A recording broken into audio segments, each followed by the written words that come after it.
Africa, and welcome to your Easter Sunday. Now, I'm sure you're going to enjoy your Easter eggs, but when that's over, boy oh boy, have we got some decisions to ponder on. For instance, come May the 8th, the national elections, who the heck are you going to vote for? Secondly, the selection of the Cricket World Cup squad for the 2019 World Cup. Have the selectors made the right decisions? I'm sure we have our opinions. I'm sure we have our thoughts. However, the closer you look, I think the more you realize that the selectors are pretty close to picking the best 15 that we as South Africa have available for the tournament. As far as our national team is concerned, we've got young, exciting cricketers who've put their hand up, who's still interested in playing international cricket, and we need to put our support behind these guys. So, I've seen the performances, as I've said, but the most important thing for us as administrators of Cricket South Africa is getting behind those who have availed themselves for the national team and supporting them wholeheartedly so that they, go into that international stage knowing that the country's behind them. So let's be brutally honest about it. When the announcement was made, when the 15 names were read out, the one that was met with the biggest streak of surprise by the crowd in attendance was that of Hashim Amla.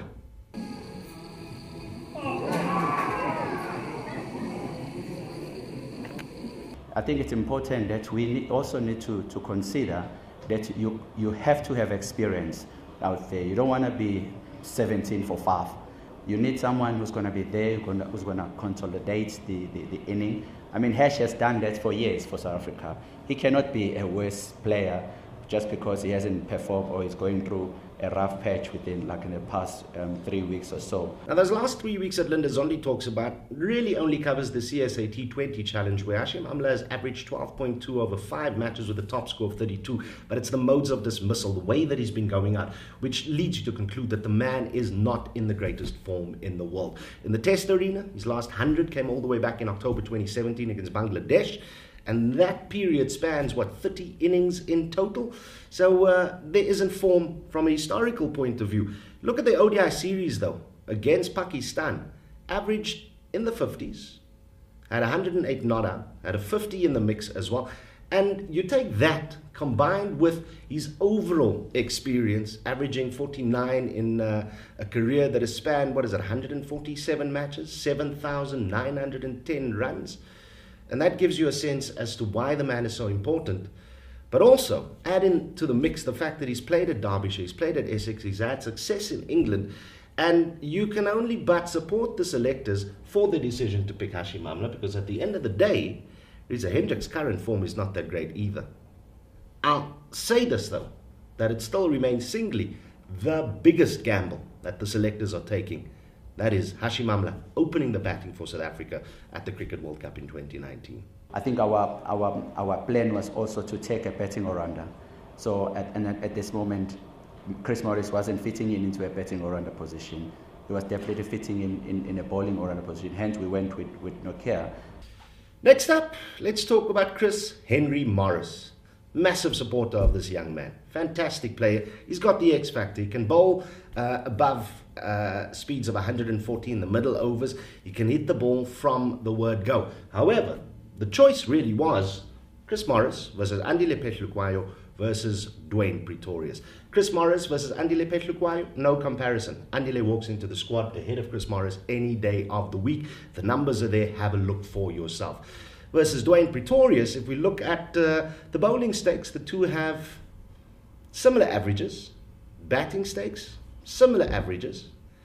But what counts in Dwayne Pretorius' favour is that just of late, when he was included at number 3 for South Africa in a T20 against Sri Lanka, he showed that he can score the runs against the opening bowlers of one of the best teams in the world, but he can also carry an innings. He played in the Momentum One Day Cup, scored 99 against the Cobras the other day. Yes, it was in a losing cause, but he really carried the team. He nursed the tail and got the Lions to a respectable total, even though they went on to lose the game. So coming in at number 7 or 8 for South Africa, Dwayne Pretorius, depending on the conditions of the game, he's the kind of guy that can bat out the 50 overs, while Andile Phehlukwayo, if he is in the same 11, is the kind of guy who really can strike from ball 1, but if he puts his head to it, he certainly can apply himself and also bat out the overs the way that Dwayne Pretorius can. And I think those two perhaps offer South Africa consistent performances versus what Chris Morris has shown when he has been in the green and gold. And let's be honest about it, that man, Chris Morris, as fantastic a player as he is, and as much as we all love what he can bring with that X factor, when he's been given the opportunity in the green and gold, I'm afraid to say he just has not shown it consistently. My overall biggest concern around the Proteas, though, is not the choking tag or the opening berth, because ultimately, if Hashim Amla doesn't work out, you've got Aiden Markram who can slot into that position as well. It's not even the fact that we don't have a backup keeper. What I'm most concerned about, though, is this. The return to play plan for Lungi is to join the National Academy squad at High Performance in Pretoria next week in an effort to increase his workloads and conditioning. The plan is to ease him into competitive cricket by bowling a stipulated number of overs in possibly the second and third 50-over games against the Afghanistan Academy squad. Andre consulted a renowned shoulder specialist in Cape Town, initially a month ago and again 2 weeks ago. And I'm happy to say he's on track with his recovery process. He will also join the National Academy next week, and part of his return to play protocol is to feature in probably the third game against the Afghanistan Academy squad. Both Andre and Lungi will be working with the high performance coaches Shukri Conrad and Vincent Barnes.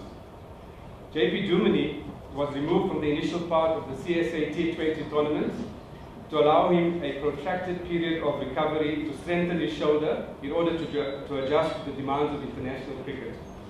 He is currently following a rigorous physio, rehab and conditioning program in Cape Town, and he will join the National Academy for the first 2 games against Afghanistan, before then joining the Cobras for the back end of the T20 competition. So basically you've got 3 frontline players who still have to be reincorporated into the squad and prove their fitness. 2 of those are frontline fast bowlers, whom we are going to rely on heavily, at least one of them in the form of Lungi Ngidi. The other one is an all-round in the form of JP Dumini, and from a batting perspective, he is highly important. If anything happens to any one of those players, and heaven forbid, if anything happens to Quinton de Kock, boy oh boy, we are going to have some serious problems. And that's even before we factor in potential injuries that may occur at the World Cup. So all I can say is wrap Quinton de Kock in cotton wool, keep him as far away from his dog as possible. As for the rest of the players, don't go anywhere. Don't exert yourself too much until you actually have to play for the Proteas at the World Cup, because injuries, I'm afraid, could come back to kick us in the backside in a big way, even more than the choker status.